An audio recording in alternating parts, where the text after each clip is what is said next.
Hi అండి. Welcome to my YouTube channel. This is for you. So మీరు thumbnail చూసే ఇక్కడికి వచ్చారనుకుంటున్నాను. అవును. టీసీఎస్‌లో లే ఆఫ్స్ గురించి మీతో ఈరోజు డిస్కస్ చేద్దాం అనుకుంటున్నాను. సో మీరు అనుకోవచ్చు, మీకెలా తెలుసు టీసీఎస్ లే ఆఫ్స్ గురించి మీరేం డిస్కస్ చేయాలనుకుంటున్నారు అని. సో నేను ఒక ఐటీ ఎంప్లాయీనండి. బెంగుళూరులో వర్క్ చేస్తున్నాను. One of the MNCs. So నాకు ఉన్నటువంటి టీసీఎస్ ఫ్రెండ్స్ నుంచి నేను వాళ్ళని కాంటాక్ట్ అయ్యి టీసీఎస్లో లే ఆఫ్స్ గురించి అసలు ఎలా జరుగుతుంది, ఎందుకు, ఎవరిని తీసేస్తున్నారు అని కనుక్కున్నప్పుడు మా ఫ్రెండ్స్ నుంచి వచ్చిన సమాచారం మీకు చెప్పాలనుకుంటున్నాను.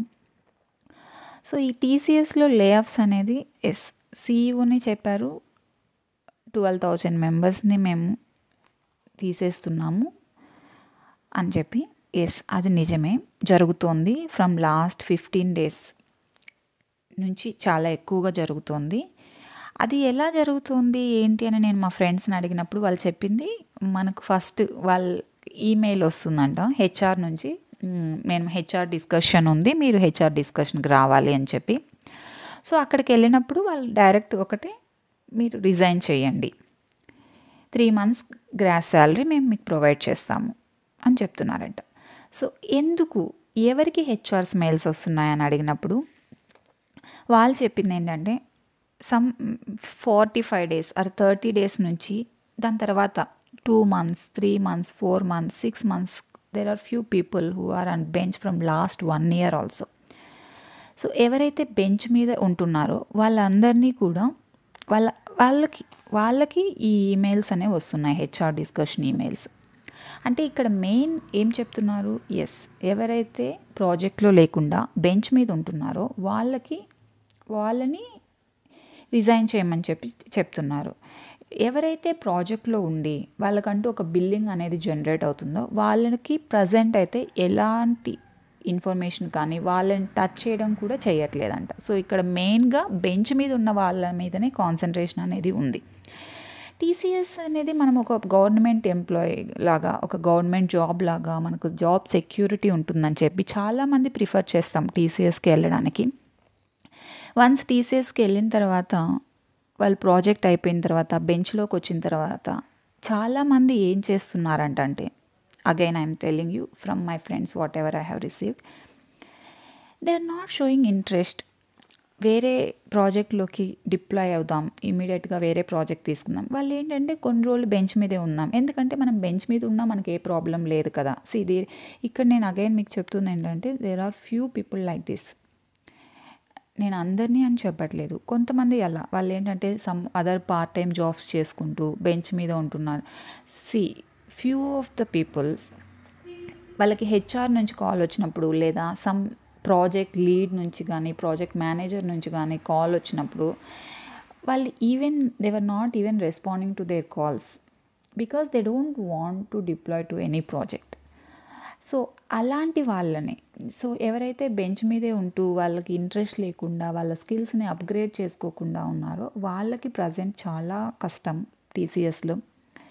కొందరైతే ఇంతకుముందు ప్రాజెక్ట్ వద్దని చాలామంది ఉండేవాళ్ళంట, ఎందుకంటే వాళ్ళకి బెంచ్ మీద ఉన్నా కానీ శాలరీ వస్తుంది, మనకి బెంచ్ మీద ఉన్న ఏ ప్రాబ్లం లేదు అనుకున్న వాళ్ళు. బట్ ఇప్పుడు వాళ్ళే చాలా ఫీల్ అవుతూ ఉంటారు, ఎందుకంటే ఈ లే ఆఫ్స్ జరగడం వల్ల, సడన్గా టీసీఎస్ లే ఆఫ్స్ ఆ కాన్సెప్ట్ని తీసుకురావడం వల్ల.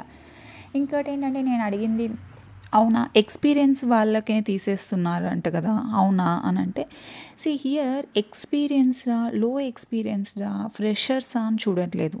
ఎవరైతే బెంచ్ మీద ఉండి from past so many months వాళ్ళ స్కిల్స్ని అప్గ్రేడ్ చేసుకోకుండా, వాళ్ళు ఏ ప్రాజెక్ట్, కొందరైతే ప్రాజెక్ట్ వస్తుంది, they will tell that I'm not interested for that particular project. ఇలా ఎవరైతే బెంచ్ మీద ఉన్నారో వాళ్ళనే కాన్సన్ట్రేట్ చేసింది, ప్రస్తుతానికి వాళ్ళ మీద మాత్రమే ఇలా జరుగుతుంది అని చెప్పారు. సో నెక్స్ట్ ఇంకెటువంటి వాళ్ళని రిజైన్ చేయమంటారు, ఇంకెటువంటి వాళ్ళని లే ఆఫ్ చేస్తారు, మనం చూడాలి. ఇక్కడ మెయిన్ ప్రాబ్లం ఏమిటంటే, టీసీఎస్ఏ కాదు, అన్ని చాలా కంపెనీస్ను లే ఆఫ్ జరుగుతుంది. కానీ మెయిన్ టీసీఎస్ అని ఎందుకు ఉన్నామంటే, ఇంతవరకు ఎప్పుడు కూడా లే ఆఫ్ అనేది బెంచ్ మీద ఉన్నారని కానీ లేదంటే వాళ్ళు సరిగా వాళ్ళ స్కిల్స్ అప్గ్రేడ్ చేసుకోవట్లేదని కానీ వేరే ప్రాజెక్ట్స్కి వెళ్ళట్లేదని కానీ ఎప్పుడు కూడా as per performance they never did లే ఆఫ్స్. ఓన్లీ థింగ్ ఎనీథింగ్ వాళ్ళు వేరే ఏదైనా కానీ రీజన్స్ వల్ల లైక్ వాళ్ళ కంపెనీ పాలసీస్ ఫాలో అవ్వకపోయినా ఇలాంటి వాటికి మాత్రమే లే ఆఫ్ అనేది జరిగింది ఇంతకుముందు. టర్మినేట్ అనేది జరిగింది. బట్ ఇది ఫస్ట్ టైం మనకు టీసీఎస్లో ఇలా జరగడం. సో చూద్దాం ఏమవుతుంది ఏంటి అనేది. సో నాకున్న ఇన్ఫర్మేషన్ ప్రకారం అయితే ఫస్ట్ థింగ్ ఇదేనండి. ఎవరైతే ప్రాజెక్ట్లో లేకుండా వాళ్ళకంటూ ఒక బిల్లింగ్ అనేది జనరేట్ అవ్వకుండా బెంచ్లోనే ఉన్నారు, అది కూడా from past like minimum 45 days నుంచి కూడా బెంచ్ మీదే ఉన్నారు, వాళ్ళకి మాత్రమే ఇది ప్రజెంట్ అయితే కాన్సన్ట్రేట్ చేస్తున్నారు. సో మా ఫ్రెండ్ వాళ్ళ సర్కిల్లోనే around some 20 to 30 members from last 3-4 days 20 to 30 మెంబర్స్కి ఇప్పటికే హెచ్ఆర్ ఈమెయిల్ డిస్కషన్ అని చెప్పడం, రిజైన్ చేయమని చెప్పడం అంతా జరిగిందండి. ఇక్కడ మేము చెయ్యము అలా చెప్పడానికి కూడా లేదు, because they are on bench. So వాళ్ళు కంపల్సరీ రిజైన్ చేయాల్సిందే. సో నేనేం చెప్తానంటే ఫైనల్గా మనకు బెంచ్ మీద ఉన్నామా, మనం ప్రాజెక్ట్లో ఉన్నామా లేదా కాకుండా మనం ఎప్పుడు కూడా స్కిల్స్ అనేది ఇంప్రూవ్ చేసుకోవడానికి ట్రై చేయాలి, స్కిల్ని అప్గ్రేడ్ చేసుకోవడానికి ట్రై చేయాలి. మనం ఉన్నటువంటి టెక్నాలజీలోనే మనం ట్రై చేయాలన్నమాట. ఇంకొకటి ఏంటంటే ఇక్కడ మెయిన్ రీజన్ ఏఐ వల్లనే ఇలా జరిగిపోతుంది, మనకి ఏఐ వల్లనే ఎంప్లాయ్మెంట్ అనేది పోతుంది అంటే అఫ్కోర్స్ ఎంప్లాయ్మెంట్ అనేది it will not be something like ఇది జీరోకి ఎప్పుడు పడిపోదు. ఎస్, ఏఐ వల్ల మనకు కొన్ని డిసడ్వాంటేజెస్ అనేవి ఉన్నాయి. సో అందులో మనకు జాబ్ కట్ అనేది ఉంటుంది, కానీ మరీ కంప్లీట్ 100% ఏఐతో రీప్లేస్ చేయలేం కదా. సో ఏఐని కూడా ఏఐలో కూడా ఏవైతే మనకంటూ కొన్ని ఎంప్లాయ్మెంట్ అనేది జనరేట్ చేస్తుంది ఏఐ. సో ఆ ఎంప్లాయ్మెంట్స్ ఏంటి అనేది మనం చూసుకొని ఆ టెక్నాలజీ మీద మనం కాన్సన్ట్రేట్ చేసి మన స్కిల్ని మంచిగా పెంచుకుంటే మనకు ఎటువంటి ప్రాబ్లం లేదు. And one more thing, IT job అనగానే మనం ఏ ఛాలెంజ్ వచ్చినా రెడీగా ఉండాలి.